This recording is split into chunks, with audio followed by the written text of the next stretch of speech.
Assalamu alaikum and welcome to Perspective. We'll be talking about the US elections, of course, which are just around the corner. How things stand as far as the support for Democrats and Republicans. Of course, we've seen speeches, we've seen the campaigning from both sides. We'll be talking about how things stand so close to the elections and what can transpire as far as 5th November is concerned. We'll be talking about what it means for the policy. We'll be talking about what it means for the Pakistan-US relations in the future, if anything, and whether it will have ramifications and effects on overall US policy towards Pakistan. All of that today on Perspective. I have with me Naela Chohan, who's Special Secretary Foreign Affairs, retired. Thank you so much for being with us today. We also have with us Dr. Naela Chohan, who's a former ambassador. Thank you for being with us today. And Shazia Malik, who's a political analyst. She's also an international journalist from Canada. Thank you for being with us today. Let me start with Dr. Shazia here. Shazia, we've been talking about, not Shazia, but let me start with the studio here with Naela here. Naela, there's overall, of course, we've been talking about the US elections, we've been talking about what it means for Trump and Harris, and of course, very, very different things that they stand for. How do you look at things today? Of course, it's a very, very close race at this point, and it's hard to say how things will, where things will swing. How do you look at it? Well, at this moment, as you can see through various surveys, that the competition is neck to neck, and there are certain things on which there is bipartisan support, and there are other things where they are very divergent in their perspective. The commonalities with the bipartisan support is concerned is on immigration and also on Palestine. Right. I think whether it's Democrats or it's Republicans, there will be a little difference as far as support to Israel is concerned. Immigration, if you see, Kamala Harris also and Trump, they have taken similar position vis-a-vis immigrants. You remember Trump talking about the wall and all that. But for us, as Pakistanis, we are watching it very carefully because of the position on climate change, because there was this green umbrella, the cooperation between Pakistan and USA, which had been going on during Biden government, and Kamala Harris has been supporting it. So if she wins, then I suppose that would continue. But if Mr. Trump takes over, then his position on climate change is very different. As other things, he's also more erratic, and it's difficult to assess. I mean, for unpredictable. He's very unpredictable. Let me come back to you on that. I'm going to go to Dr. Jamil. Dr. Jamil, can you hear me? Dr. Jamil, I think you need to unmute. Loud and clear. Dr. Jamil, how, we've spoken about the elections before, and as far as, now, of course, we're very, very close. How do you see things today, as far as, you saw what Naela is talking about, as far as, of course, the nature of both the candidates is different, there's no doubt about that, and what they stand for, in the sense that what it means, I mean, the Trump's erraticness or unpredictableness versus what to expect from Harris, and, as far as the support overall, for it to be neck to neck at this time, how do you see it? Do you think it's a credit to which campaign for this to have come, so far as of course Trump being a convict is concerned? There's a whole, we also, even New York Times article today where they've editorial where they've criticized Trump so vociferously. Shows that this is certainly an achievement, no? That's correct. In fact, Trump has been criticized by media even during the time he was a president during his tenure as the president of the United States. So yes, he's been criticized, but despite that, Trump has counted mostly on the the rural areas, and particularly where the white population are in majority. So as it stands as of today, there's a margin. The spread is only between 1.7 or 1.8, between 1 and 2%. And there are various states. For example, Trump has 49% in Arizona, and Kamala is 51%. There is about 2% spread there, and likewise 1%, 2%, 1.5% spread everywhere in most of the states. But national situation is also about 1.5%, the maximum 2%, depending what type and which particular poll agency has done it, because there are 538 companies who do this polling. And for example, Georgia, Trump is leading by about 1.7%, and likewise, Miami, Trump is leading a little higher. So we can go on, and there's a very recent table which has been published on it. But the fact of the matter is that yes, Trump is unpredictable, but in a very structured country like the United States, where the institutions are very functional, institutions are strong, Trump has been having a little drift with some of the institutions during his last tenure. So this time, to what extent? You're saying, correct me if I'm wrong, that there's very little, because of the structure and because of there being so much organization, there's very little room for that unpredictability. That's right. Even if he's unpredictable, he cannot really take his actions totally against what is the foreign policy or what is the policy of the United States in the longer run, because the United States basically. Right. Let me come back to Ambassador. I'm going to go to Shazia. Shazia, I want to read a little bit from this, rather, quite stark editorial, where it says that you already know Donald Trump. He is unfit to lead. Watch him. Listen to those who know him best. He tried to subvert an election and remains a threat to democracy. He helped overturn Roe with terrible consequences. Mr. Trump's corruption and lawlessness go beyond elections. It's his whole ethos. He lies without limit. If he is re-elected, the GOP won't restrain him. Mr. Trump will use the government to go after opponents. He will pursue a cruel policy of mass deportations.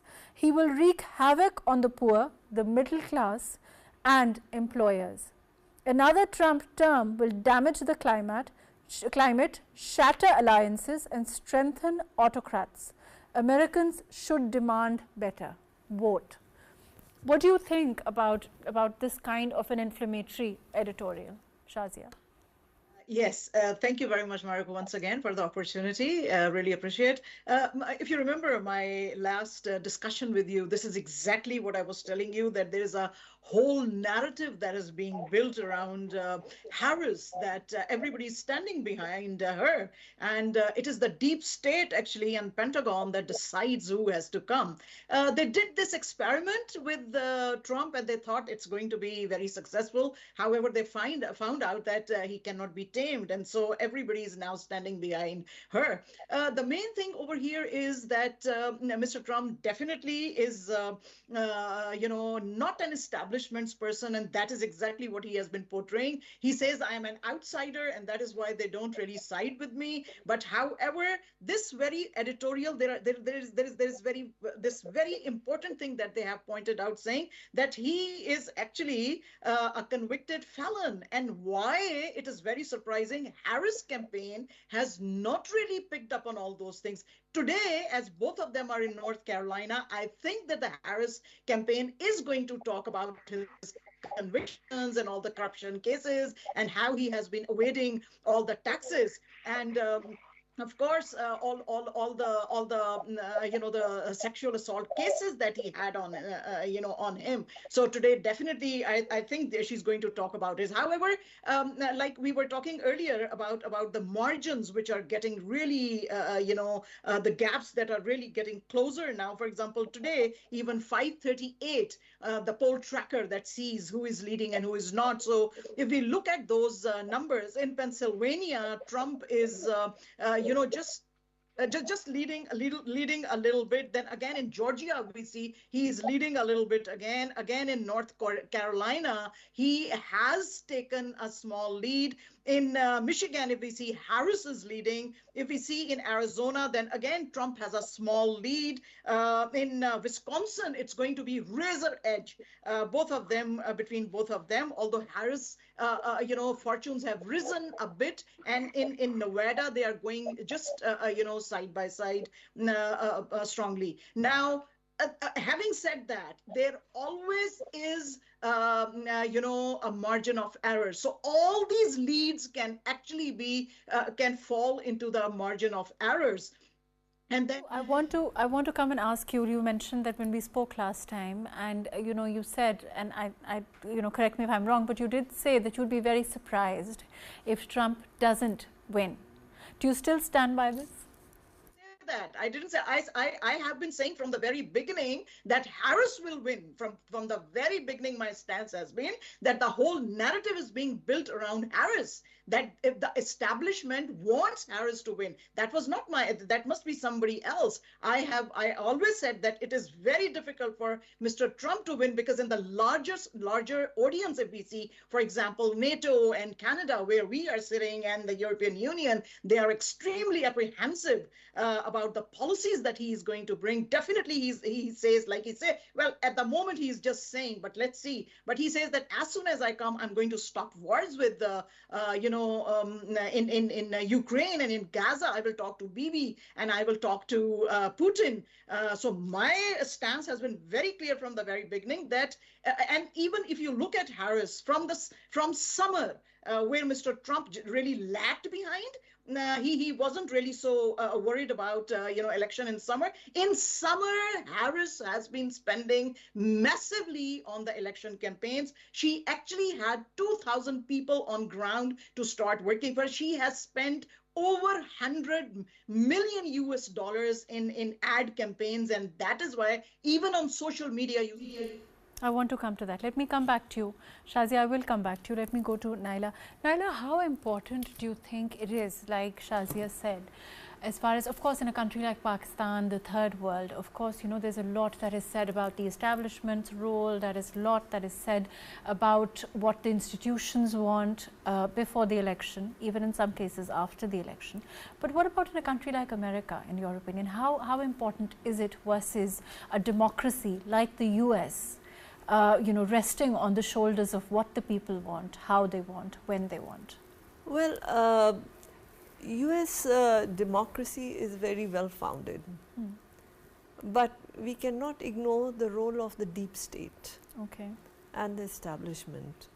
And you can see in Trump's statements, he has even recalled the murder of Kennedy.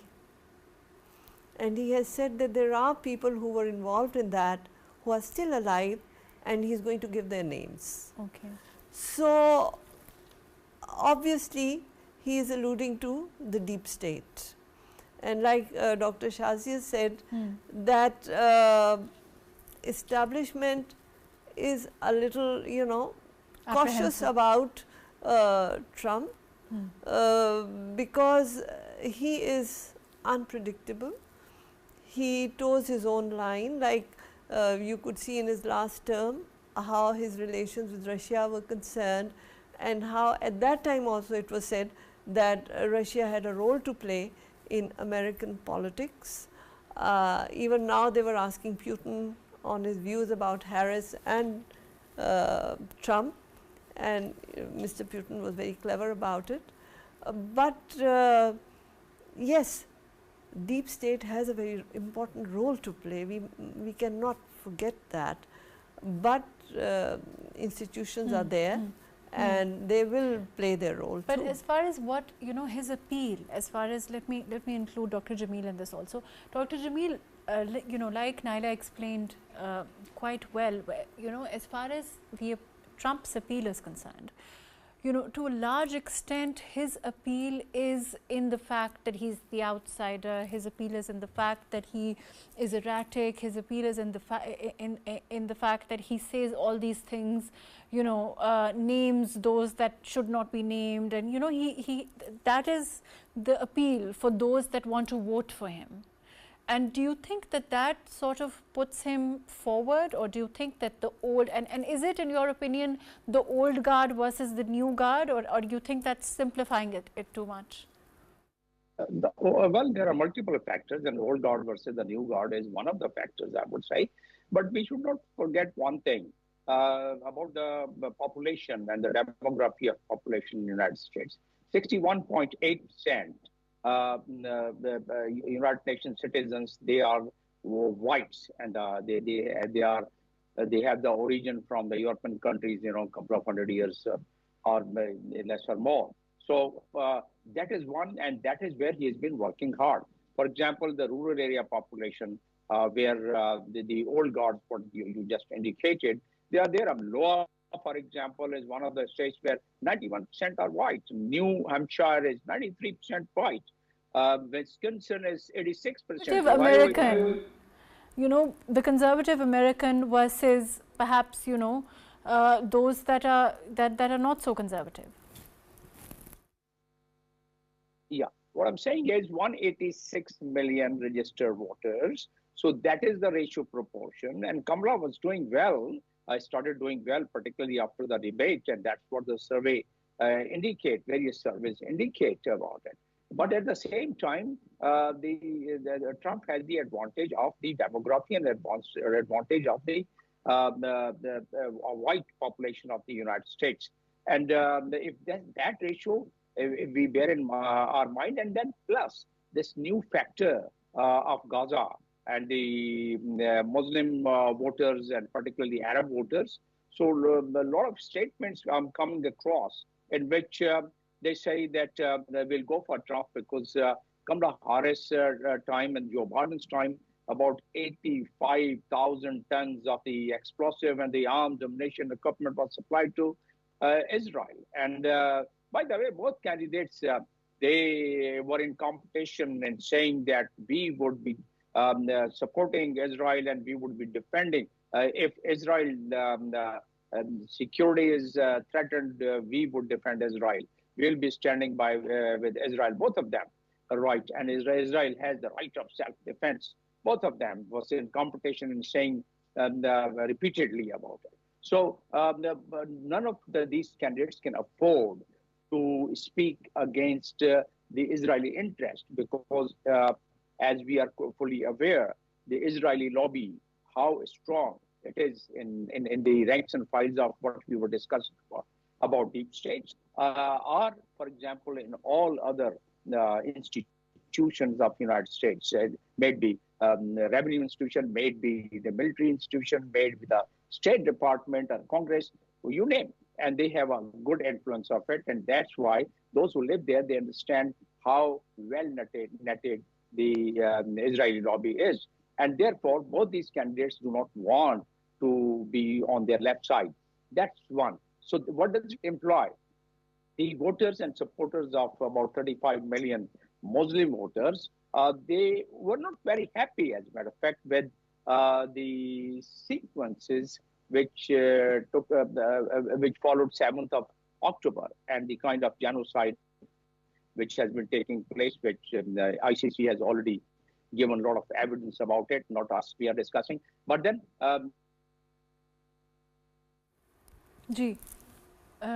I think there's a problem with audio, Jameel sir. Shazia, this Silicon Valley, we know that, there's by and large, they've supported Harris. Of course, minus Musk, and we've also seen, X, we've seen the endorsements that have happened, that have come, quite openly. How do you look at that, tech industry, and how do you look at that situation and the endorsements in support of Harris?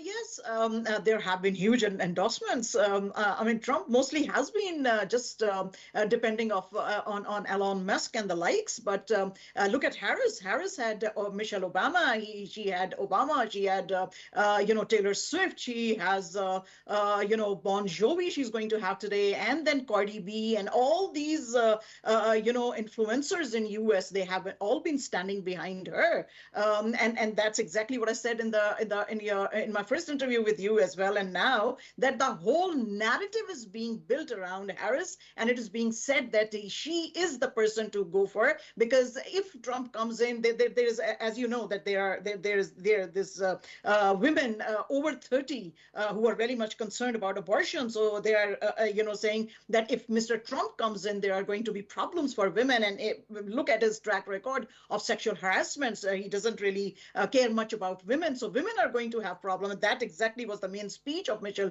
Obama as well, that, we should not be and we cannot be treated like this. Then Mr. Obama himself was very, very upset with the voters not really siding, the black ones especially, not siding with Harris. And then there has been Hillary Clinton herself, and she said that Harris is a very, very smart woman and she can do bring about change. Why look at Mr. Trump? So all that, there is a whole narrative that is built for her. And then definitely for the first time, I think that the American establishment is very, very ready for a female president, and that is the wave actually we see in the larger context of the European Union as well, whether it is the European Parliament or European Commission, or in fact, some of the prime ministers in Europe that you see, the women are given more role at the helm.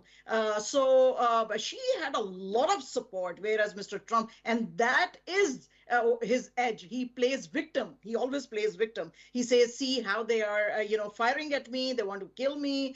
See how they are bringing all these false, cases against me. So there are a few things that we will be looking at this time in U.S. election. First of all, I have already mentioned this is the white women, over 30 and looking at abortions. Then Get Out to Vote, which is GOTV, where Harris, I said earlier also that she started work in summer and she had all that stuff on ground to start work for her, turning the wave in her turn. And then there is early vote. Till now, like when we speak on November 2nd specifically, 70 million people have already voted in US. So there is this factor of the early vote as well, which can be one of the deciding factors. Definitely foreign policy, but like Dr. Saab was saying that Muslim Americans are very upset with, yes, definitely they are upset with the Biden administration and Harris.